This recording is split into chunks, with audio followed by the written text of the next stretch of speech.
Я даже сама перестала в сторисы выходить. А ты можешь вот эти вопросы, кандайсыңар, жақсысыңар, такие? Ну, типа, здрасте, привет, деп қойса нельзя? Siz söz таппай қалдыңыз да? Пока ойланғанша сөйлеп дедім. Қандайсың десе, біз жарым сағаттан кейін жақсы десеңіз. Диляпа, пожалуйста, жинабай тұрыңшы. Сен қаяқтан боласың? Қырғызстандан. Ладно. Так, башладық, а? Да. Ты все время на видео снимаешь? Салонның ішіне келгенде еле бізде Зуля эже тосып алды. Қандайсың? Привет деймін. Короче, Зуля эже білмейді, сен ол қырғызша. Нет, все, прости, пожалуйста, я собираюсь. Зуля эже тосып алды. Қандайсың? Қандайсыңар? Это ты меня смешишь, оказывается, знаешь? Қандайсыз деймін же қандайсыз деймін бе? Ну, вообще, қырғыз тілінде қандайсыңар. Қандайсыңар? Да. Это көп түп түрді. Больше көлдік еме. Не? Өзіңіз? На исыколе қандайс, это, оказывается, в грубой форме вопрос. Ошығы біліп отат кенсі, мен нейлі обижать етті, грубо сөйлеп отат. Нет, нет, нормально? Анда саламлашпай темаға өтіп кете берейлі анда. Нет, все, давай заново. Зуля эже тосып алды. Қандайсыңар, эже? Саламатсызбы? Саламатсыздар, урматтуу Москва шаарындагы мекендештер, жана ошондой эле жалпы кыргыз элим сиздер менен кайрадан эле Москабар YouTube каналы жана ошондой эле Тез Базар KG YouTube каналы биздин чыгарылышыбыз өзүбүздүн мекендештерди колдоо максатында биз бир жакшы комбо пакетти жасаганбыз. Биздин мекендештер бири-бирини оңой табуусу үчүн ошол себептен урматтуу мекендештер бүгүнкү чыгарылышыбыз биздин бир эжекебиздин бизнеси боюнча болот. Ал кандай бизнес деген болсоңуздар, сулуулук салону тууралуу. Жалаң аялдарга сложный окрашивание и так далее. Азыр баарын сиздерге толук маалымат айта кетем. Ал кайсыл жерде десеңиздер, урматтуу мекендештер, метро текстилшики жанагы мосту баарыңыздар эле билсеңиздер керек. Биринчи выходтан чыксаңыздар, бул жакта fix price бар. Бешинчи выходтан чыксаңыздар, бул жакта кафе at mix бар. Өзүңүздөр көргөндөй эле ошол кафеге кирип деле чай ичсеңиздер болот. Ал кафе дагы ушул эжебиздики экен. Урматтуу мекендештер, бул торговый центрде, мост торговый центрде кыргыздардын бизнестери негизи көп жана эң башкысы мен да билбепмин, бул жерде баса кетиш керек да, айта кетиш керек. 3-чү этажы бар экен бул мосттунчу. Мен 2 этаж деп же 1 эле коридор деп ойлопмун. Азыр болсо именно мен көрсөтө турган жер ал 3-чү этажында. 3-чү этажына чыкканда бул жака чыгабыз. Ушул дверден эле киргенде, ушул эшиктен эле киргенде жогоруга көтөрүлөбүз. Анда эмесе, урматтуу мекендештер, 3-чү этажга чыкканда эле сол жактан бул жерде өтө көп малдарды көрөсүздөр. Малдарды көргөндөн кийин эле бул жака карай бассаңыздар, бул видео именно айымдар жана биздин карындаштар үчүн, эркектер болсо биздин мекендештерди, биздин эжелерди, карындаштарды колдоо максатында бирден лайк басып койсоңуздар болот. Биз сизге айтып келгенче эле уже биз ошол эле парикмахерскаяга келип алдык. Бул жакта өзүңүздөр көргөндөй эле бардык услугалар тууралуу азыр биз кененирээк маалыматты өзүнөн алабыз. Жана ошондой эле ушул кызматтарды үйрөнгүңүз келген болсо, ушул жакка кайрылсаңыз да болот экен. Үйрөтүү курстары да бар экен. Анда эмесе ичине киребиз. Анда эмесе, урматтуу мекендештер, биз болсо салондун ичине кирдик. Бул жерге келгенде эле бизди Зуля эже тосуп алды. Саламатсызбы? Саламатсыңарбы, достор? Өзүңүз жөнүндө кененирээк маалымат айта кетиңизчи. Менин атым Зуля. Мен 10 жылдан бери бул тармакта иштеп келем. Жана 4 жылдан бери ушул салонду иштетип келем. Бул салондун ичине, урматтуу мекендештер, бир обзор кыла кетели, көрсөтүп. Макул, с удовольствием. Бул жакты көрсөңүздөр, уже бул жерде ресепшн сиздерди келип туруп тосуп алат. Да, биздин администратор каждый клиентти тосуп алат. Жана ошондой эле клиенттердин комфорту үчүн чай, кофе, бардык услугалар, сервистер болуп турат. Бул жакта канча место бар эже? На самом деле бизде 6 посадочный место бар, жана 2 кабинет бар. В основном биз окуткан үчүн бизде только чач услугалары болот да, и в основном услуга колористика, чач боёо услугалары. Ошондуктан вот только 6 посадочный местолар бар бизде. Ну, все это как бы старалась всегда красивенько, уютненько сделать. Урматтуу мекендештер, өтө сонун кылып ачып коюптур. Бул жака только айымдар гана кирет экен, э? Да, только айымдар гана. Вход запрещено деп койсоңуз. Да, желательно, потому что бизде в основном даже 30% клиенттерибиз это покрытые эжелер. Для их комфорта биз только айымдарды гана обслуживать этебиз. Бул метро текстилиште экен, урматтуу мекендештер, бирок 4 жылдан бери иштесе деле, 4 жылдан бери жашаган адам деле бул жерди анча билбесе керек. Себеби бул жанагы мосттогу 3-чү этажында экен. Да. Даже мен билген эмесмин, 3-чү этажы бар экендигиничи бүгүн көрүп өзүм зороо таап келдим. На самом деле ооба 3-чү этажда из-за того, что биз в основном запись менен жана Instagram аркылуу иштеген үчүн ушундай местаны алдык. Да. Бирок көп клиенттерге удобно, метродон 1 минут эле. Просто бир аз кыйналып калышат ушул 3-чү этажды издепчи. Издеп таппай. Да, а так Инстаграмда бардык информация бар, как до нас добраться, видеолорчу. Ошон үчүн можно в Инстаграме посмотреть, как. Сиз бул жерде окутат экенсиз. Буга чейин канча адамды окутуп чыгардыңыз? Уже где-то 300 адамдай окуттум. 300 адамды окутуп. Да. Аларды сиз ишке жайгаштырасызбы же кандай? Жайгашкан деле жардам берем негизи. Но последний 1,5 жылдан бери в основном индивидуально окутам. Группада 2-3 гана кызды окутам, чтобы именно информация оңой кабыл алыш үчүн, именно окуунун пайдасы эффективно болуш үчүн ушундай индивидуальный окутканы чечтим да, окутканы. 90% практика экен да, мындай чечип. В основном, да, 90% именно на живых моделях практика. Сразу же живой адамды алып келесиздер да, отургузуп, ошондо көрсөтүп, үйрөтүп. Во время обучения полностью материалдарды жана кроме фен и расчески бардык инструменттерди предоставлять этебиз. 1 ай ичинде обучение вообще негизи 1 ай болот. Ошо 1 ай ичинде полностью женский мастер жана колорист болуп чыгат. Да. Бул жерден үйрөнүп канчасы чыгып уже салон ачкандар деле барбы же азырынча 300 адам ичинде жарымы мындай жөн эле работает? Эми иштеп кетиш ар бир адамдын өзүнөн экен на самом деле. А бирок көбү уже жакшы салондордо иштеп атат. Арасында ачкандар деле болду. Көбү Бишкекке кетип Бишкекте иштегендер болуп атат, например. И горжусь тем, что многие мои ученицы сейчас очень даже в Инстаграме такие известные мастера. Зулия эже, айта кетсеңиз, бул салондо кандай кызматтар бар? Бул салондо в основном женское направление, чачты кыркуу, чачты уход кылуу жана чачты боёо услугалары бар.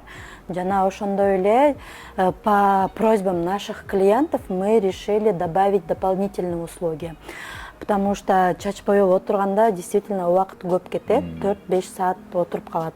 Ошол кезде бирөө маникюр жасатат элем, ресница, каш жасатат элем деп атат да.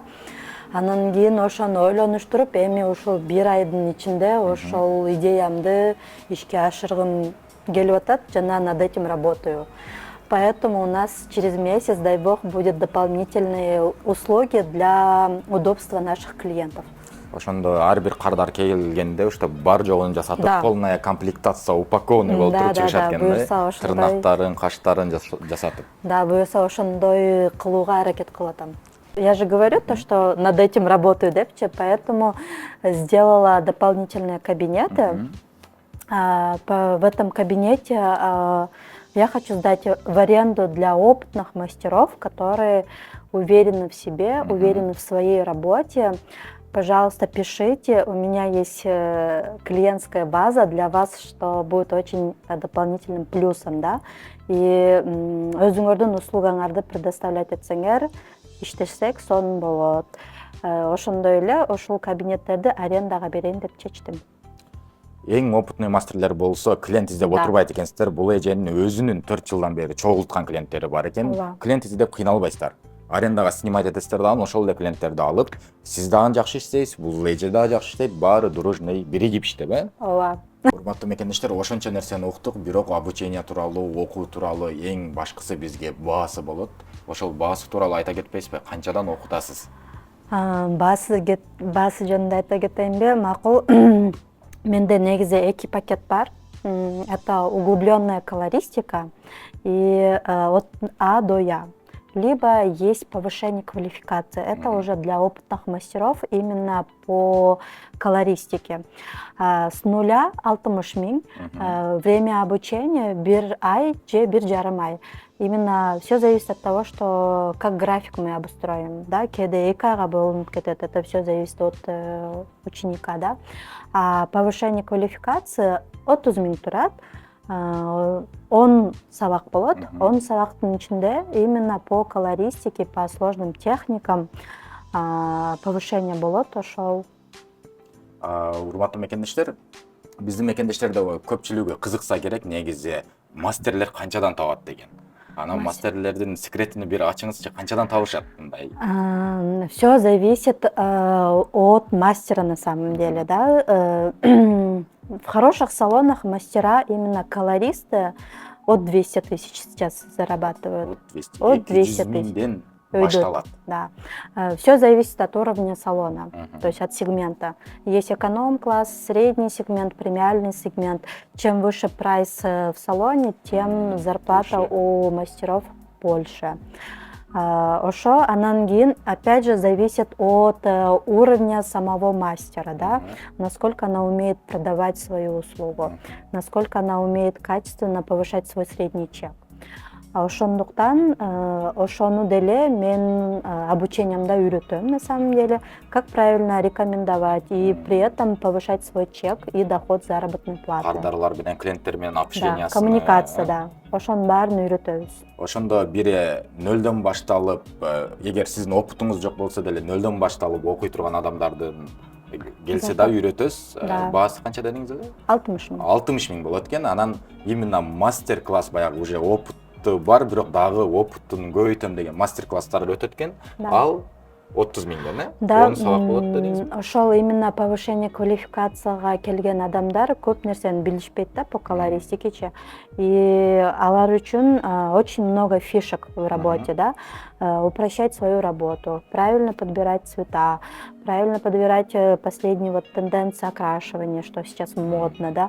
Ошолорду именно повышениеде үйрөтөбүз. Урматтуу мекендештер, чындыгында өзү бул колористика или ушундай сулуулук салонундагы сферадагы жумуш негизи жеңил. Биринчиден ден соолугуң кетпейт, оор нерсе көтөрбөйсүн. Болгону эң оору бул кайчы менен машинка болсо керек, э? Жок, анчалык деле эмес, ар бир жумуштун өзүнүн кыйынчылыгы бар. Да, монтип сразу прямо всё лайтово, всё классно деп айтпайм. Здесь тоже спина устает. Көп турасың, нога чекает, ты работаешь с химией, как бы ушундай минустары бар. Бирок анын бардыгыны доходу покрывать этип кетет. Бирок акчаны жакшы табасың. Да. Акчаны тапсаң, ден соолук таба алат деп койсо. Жок, на самом деле, да, наоборот. Өзү негизи наоборот. Бирок эми чем стройкага караганда, чем чаң жерде жүргөнгө караганда ушундай жерлер жакшы. Чем в магазине, там на кассе сидеть, да, на зарплату 60 тысяч, например, да. Или там поваром. Тоже это физическая тяжелая работа. Кыздар үчүн мен ойлойм, аябай жакшы сфера. Здесь много общений, узнаешь людей. То есть здесь люди получают только хорошие эмоции, да? Например, бирөө сулууланып, сонун эмоция алып кетсе, сага рахмат айтат, сен бактылуусуң, да? Здесь только действительно только счастье приобретают дегендейчи. Анын акчасын алып алып, мастер бактылуу, ол болсо сулуулугун алмаштырып алып, ал бактылуу. Да, на самом деле, был сфера, чем прикольно, мне очень нравится, то, что именно очень много людей получает эмоции. Да. Что сейчас в такие сложные времена мало кому не хватает именно эмоций. Бул эже настроениясы жоктордун настроениясын көтөргөн эжелердин бири экен. Бул эже биздин мекендештерге да кызык болсо керек, негизичи. Бул чач боёгон ден соолукка зыянбы, же чачка зыяны барбы, же жокпу? На самом деле зыяны көп деле жок бизде, потому что профессиональный красительдер, бизде мастерлер профессионалы, которые перед окрашиванием обязательно диагностика кылат. Насколько качество волос хорошее. Если качество волос жаман болсо, естественно, биз наоборот уходовый процедураларды рекомендовать этебиз. Ошондуктан бул именно профессиональный красительдердин көп деле зыяны жок. Даже есть профессиональные красители, которые, наоборот, качество волос улучшает, если не считая осветления. Жанагы смешни сен адамбы же жанагы жакта краскалар бар го, ондай 3 в 1 деген. Ошол пайдалуу, зыянбы же ага караганда булар пайдалуу? Ну, пайдалуу, это все на самом деле химия. Как бы, мындай пайдасы жок. Лучше. Конечно, профессиональные красительдер лучше, потому что бытовой красительдердин составын өзгөртө албайсың. То есть там то, что готово, ошонун баары эле шваб коесуң да, а там внутри есть такой состав, оксидант называется, он у них уже идет автоматически 9%, высокий процент. Это о чем говорит? Он более агрессивный келет, чем наши профессиональные красители. Анан кийин, например, ошондой чачкы бытовой красительдерге боеп алып, көп мекендештер эжелер келет, мени блонд кылтып депчи. Анан кийин эже блонд болбойт, сиздин чачыңыз забитый экен, бытовой краситель десек түшүнүшпөйт да негизичи. Түшүнгөн адамдар бул профессионал экен деп мамиле кылышат да. Ошондуктан на самом деле в чем наше преимущество? Мы перед тем, как красить, да, мы всегда тест кылып көрөбүз, чтобы посмотреть, чачы чыдайбы, чыдабайбы. Анан кийин гана боёйбуз да. Вот, ошондуктан келип чачыңарды бойтуп кетсеңер болот. Андан биз урматтуу мекендештер, өзүңүздөр көрүп кеттиңиздер, өзүңүздөр угуп кеттиңиздер. Экранда көрсөтүлгөн номерлерге байланышсаңыздар болот. Бул жерге только по записи, эже? Да, биз только запись менен иштейбиз. Эмнеге дегенде, именно процесс окрашивания занимает долго, чтобы не занимать ни время гостей, да, ни время наше. Мы только под запись работаем. Это для удобства всех. Анда эмес урматтуу мекендештер, номерлер экранга көрсөтүлгөн, байланышып чалсаңыздар болот. Адрестер да экранга көрсөтүлгөн. Эгер сиздер текстилишке келип таппай калсаңыздар, номерлерге чалып байланышсаңыздар, сиздерди тосуп алат. Анда эмесе баарыңыздарга ийгилик, лайктан басып, катталып, достор менен бөлүшкөндү унутпайбыз. Москвада мекендештер, документ жок кыйналсаңыздар, регистрация бүтүп калса же өтүп кетсе же жоготуп алсаңыз, миграционканы жаңылатыш керек болсо, чек арага коркпой чыгып келейин десеңиз, баягы эле Москвадагы хит болгон Мухиддин ажы кызматта. Өзү до конца айдайт, ашыкча акча албайт, документке жардам берип турлайт, даже кыйналган мекендештерди бекер ташыйт. Мухиддинге Москвадан деп чалсаңыз, по-братски жылуу жумшак барып келесиз.